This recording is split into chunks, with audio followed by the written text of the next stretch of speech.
हाँ तो दोस्तों, आज हम बात करने वाले हैं यूपी बोर्ड 2023 के गणित प्रश्न पत्र के बारे में।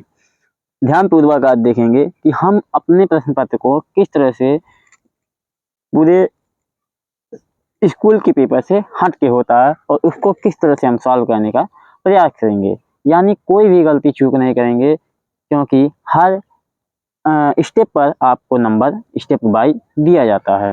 तो चलिए देखते हैं हमारा पेपर किस तरह से होता है और किस तरह से हम उसको हल करेंगे।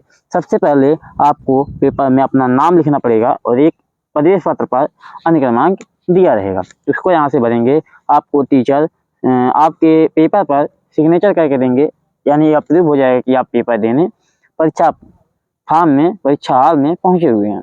तो चलिए देखते हैं, ये हमारा गणित 2023 का पेपर है, जो एक कोड से सिंबल से दिया जाता है। यानी हर मंडल का, हर स्टेट का अपना अलग अलग कोड से 7 सेट बनाए जाते हैं। तो इसमें से एक सेट है जो बस्ती मंडल में संत कबीर नगर में लगता है। तो 8/22 EA के नाम से ये पेपर है। इसमें क्या क्या निर्देश दिए जाते हैं, क्या क्या चीज़ों को ध्यान में रखा जाता है पेपर के टाइम में, आपके पास ये जानकारियाँ होना सुनिश्चित है। क्योंकि यदि आप पेपर एक टाइम देते हैं तो लाइफ में ये गलती दोबारा नहीं होगी, क्योंकि आपको एक टाइम फिर दोबारा नहीं मिलेगा जो आप एक बार कर देंगे। तो ध्यानपूर्वक वीडियो को देखें, बिना स्किप किए पूरे वीडियो को वॉच करें। चलिए देखते हैं इसमें क्या क्या निर्देश दिए जाते हैं, वो क्या क्या रूल फॉलो करने होते हैं। तो सबसे पहले आपको बता दें कि आपके पास पूरे पेपर को सॉल्व करने के लिए 3 घंटे 15 मिनट का टाइम मिलेगा और इसमें मार्क्स चिन्ह आपको आएगा। तो आपके पास पूरा 70 मार्क्स का, यानी 70 पूर्णांक का ये पूरा पेपर रहेगा। ध्यान देंगे कि आपको इस 3 घंटे 15 मिनट में पूरी बिना हिचकिचाहट के 15 मिनट आपको पढ़ने के लिए दिया जाएगा। इस 15 मिनट के दौरान आप पूरे पेपर को ध्यानपूर्वक पढ़ेंगे, क्या करना है क्या नहीं करना है, साथ ही हम उसको बता देते हैं कि आपको कैसे पेपर को सॉल्व करना पड़ेगा। तो चलिए देखते हैं, इसमें निर्देश पहला दिया है कि प्रारंभ के 15 मिनट परीक्षार्थियों को प्रश्न पत्र पढ़ने के लिए निर्धारित हैं। यानी कोई भी टीचर आपको रोक नहीं सकता है, आपके पास 15 मिनट का टाइम प्रश्न पत्र को पढ़ने के लिए दिए गए हैं। साथ ही ध्यान देंगे, तो आपके पास जितना भी क्वेश्चन दिया गया है सबको कहना अनिवार्य है, कोई भी क्वेश्चन छोड़ेंगे तो आपको नंबर नहीं मिलेगा।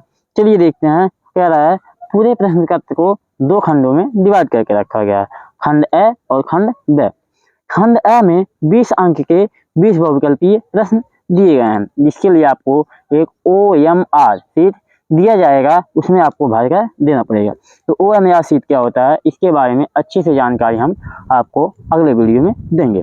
चलिए देखते हैं, OMR शीट में 20 क्वेश्चन को भरने के बाद उसको बिना काटे, यानी इसमें OMR शीट में मान लीजिए कोई गलत हो जाता है तो उसको ना तो कोई काट सकते हैं ना तो इसको मिटा सकते हैं, जैसा है वैसे करके देना होगा।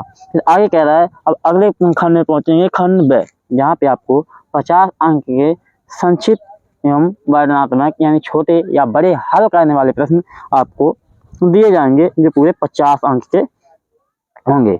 उसमें खंड ब में कुल 5 प्रश्न होंगे, ये 5 प्रश्न हमेशा शायद 10-10 नंबर के या 2 या 4 करके डिवाइड करके आएंगे। तो उसको आगे देखेंगे। कह रहा है प्रत्येक प्रश्न के प्रारंभ में स्पष्टता लिख दिया गया है, उसमें कितने खंड करने अनिवार्य है, यानी पेपर एकदम क्लियर कर देता है कि इसमें कितने खंड करने अनिवार्य हैं।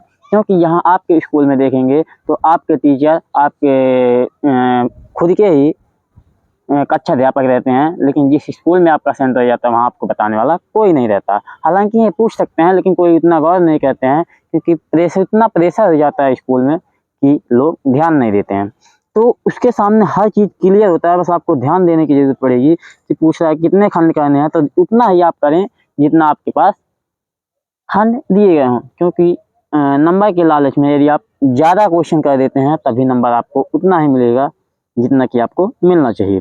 ठीक है, प्रथम प्रश्न से प्रारंभ करें और अंत तक कहते जाइए।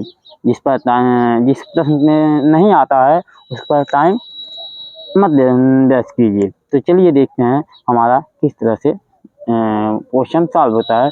इन चीज़ों के निर्देश देंगे, इन चीज़ों को ध्यान में रखते हुए अपने आप को केंद्रित करेंगे, क्योंकि ये बहुत ज़रूरी हो जाता है कि किस तरह से हम पेपर के टाइम क्या क्या चीज़ों को ध्यान में रखें, किन किन चीज़ों के बारे में देखें। तो इतने ही निर्देश हैं आपके पास जो आपको पूरा करके जाना पड़ेगा। तो चलिए अगले वीडियो में हम इस पेपर को सॉल्व करा देंगे, पेपर को पूरी तरह से हल करा देंगे। चलिए मिलते हैं अगले वीडियो में। जय हिंद, जय भारत।